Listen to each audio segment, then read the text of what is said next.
Hello दोस्तों, code for job channel में आपका स्वागत है। आज मैं एसक्यूएल का ये थर्ड डे है।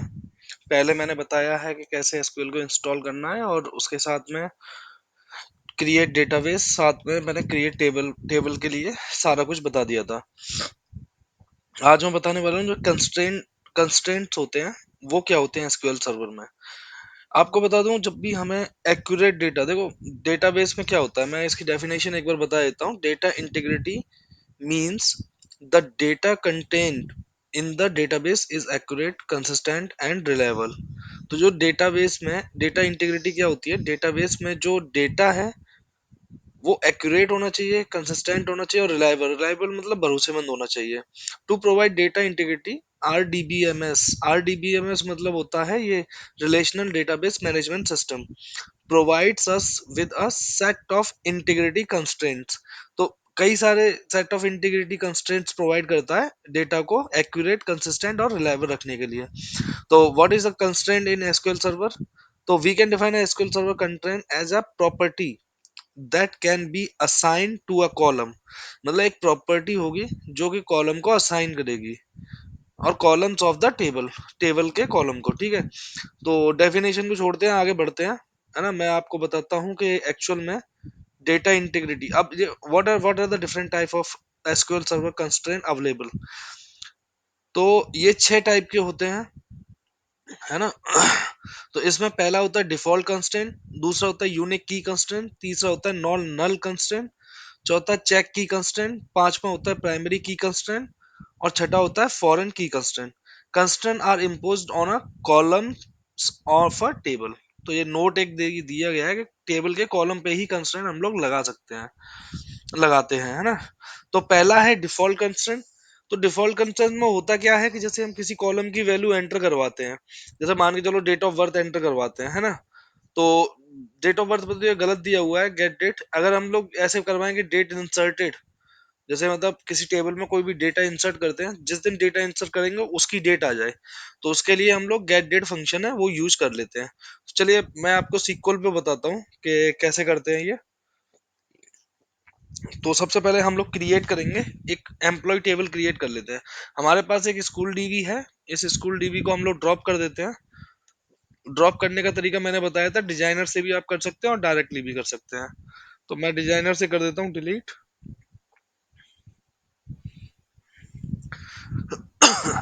ये टेबल क्रिएशन और डेटाबेस डिलीशन क्रिएशन ये इस पूरे सेशन में चलता रहेगा। जब भी आप काम करेंगे तो सबसे ज्यादा इन्हीं चीजों का यूज आप करने वाले हैं। एक बार डेटाबेस क्रिएट हो गया, फिर आपको टेबल वगैरह डिलीट करनी है, क्रिएट करनी है, अल्टर करनी है, जो भी कुछ करना है सारा कुछ आप यहीं से करेंगे, है ना। क्या हुआ, ये एरर क्यों आ गया? एक मिनट, दोबारा से देख लेते हैं ये क्या कह रहा है। Okay, close the existing connections.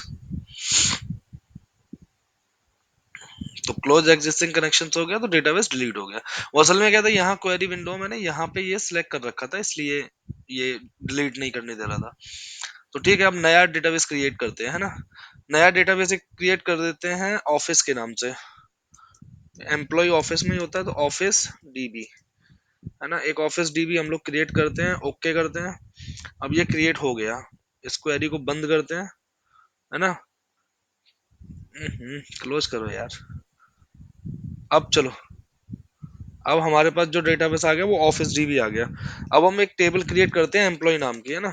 तो क्रिएट क्रिएट टेबल का वही command, create table. Table name क्या है, एम्प्लॉय। एम्प्लॉय क्रिएट की, है ना। ये पूरा क्रिएट का वही सेम कोड रहेगा, कुछ अलग नहीं है ना।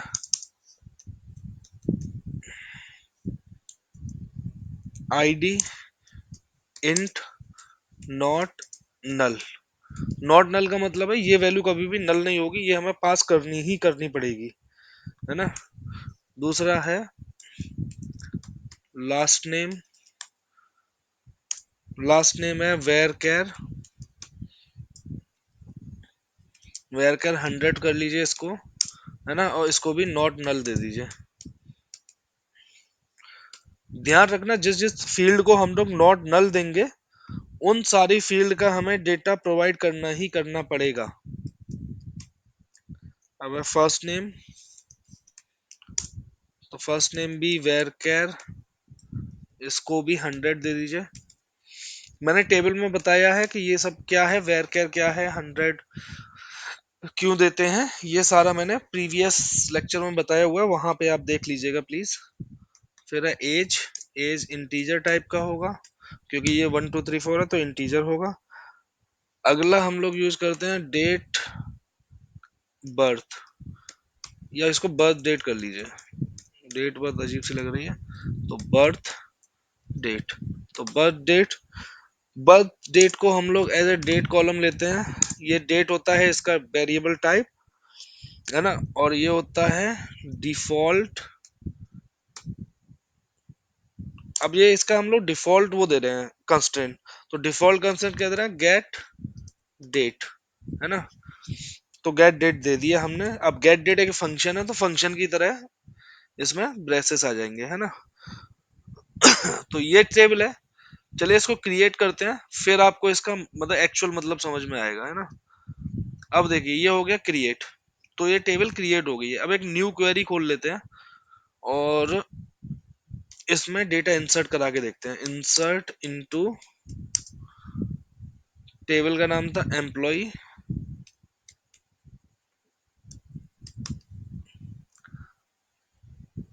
क्रिएट हो गई ना ये, इसका नाम कॉपी कर लेते हैं, सॉरी, है ना, इससे कोई दिक्कत ना हो।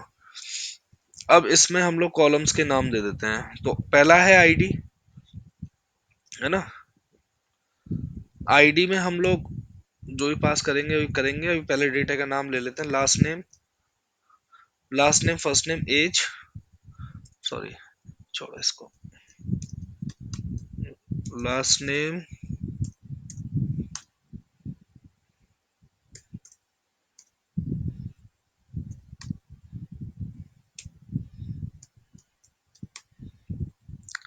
First name age birth date. तो ये हमने कॉलम्स ले लिए, हमारे पास इतनी कॉलम है ना, हाँ, एज बर्थ डेट तक है, ठीक है। अब हम इसमें वैल्यू पास करते हैं ना, तो वैल्यूज, ये डेटा इंसर्ट करने का तरीका है। अब हमें जैसे आईडी है, आईडी हम लोग यहाँ पे हमने नॉट नल कर रखा है ना, तो नॉट नल कर रखा है, तो हम यहाँ पे नल वैल्यू पास नहीं कर सकते। आईडी की वैल्यू हमने 1 दे दी, कॉमा लास्ट नेम मान के चलिए मैंने दे दिया विजय कुमार, फर्स्ट नेम दे दिया विजय, एज, एज मैंने दे दी 25, 25 ईयर का है, तो बर्थ, डेट ऑफ बर्थ, अब डेट ऑफ बर्थ जो है ना, डेट ऑफ बर्थ हम एंटर नहीं करते, क्योंकि हमें डिफॉल्ट कंसेंट चेक करना है, तो डेट ऑफ बर्थ इंसर्ट नहीं करते, इसको एग्जीक्यूट करते हैं। तो वन रो इफेक्ट हो गई, है ना। अब वन रो इफेक्ट हो गई, तो मैं आपको दिखाता हूँ कि क्या दिखाना है, यही सिलेक्ट कर लेता हूँ यार, सिलेक्ट स्टार फ्रॉम एम्प्लॉय, तो एम्प्लॉय टेबल को सिलेक्ट करते हैं, तो यहाँ पे डेटा हमें दिखेगा। तो आज की डेट आ जानी चाहिए, तो ये आज की डेट आ गई।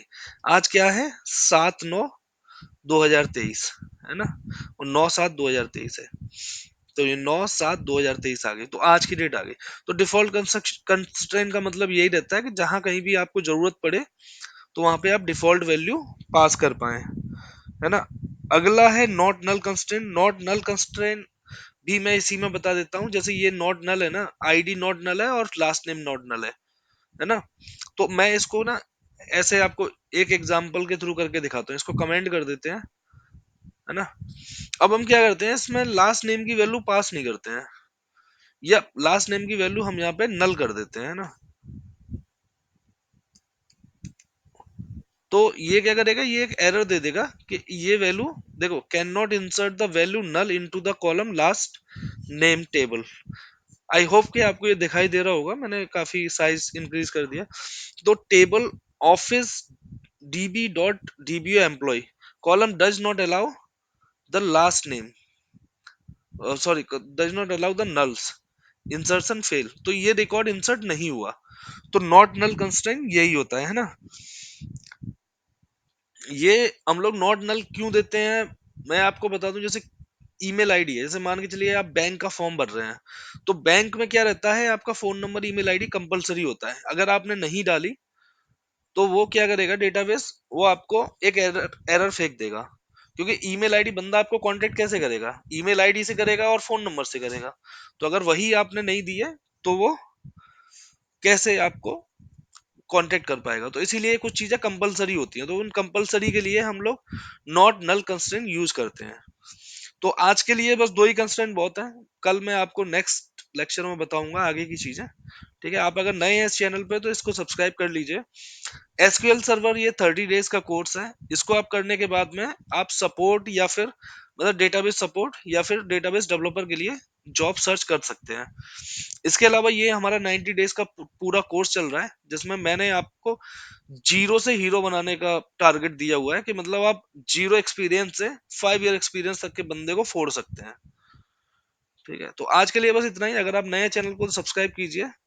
मिलते हैं नेक्स्ट लेक्चर में, तब तक के लिए have a great day. Thank you.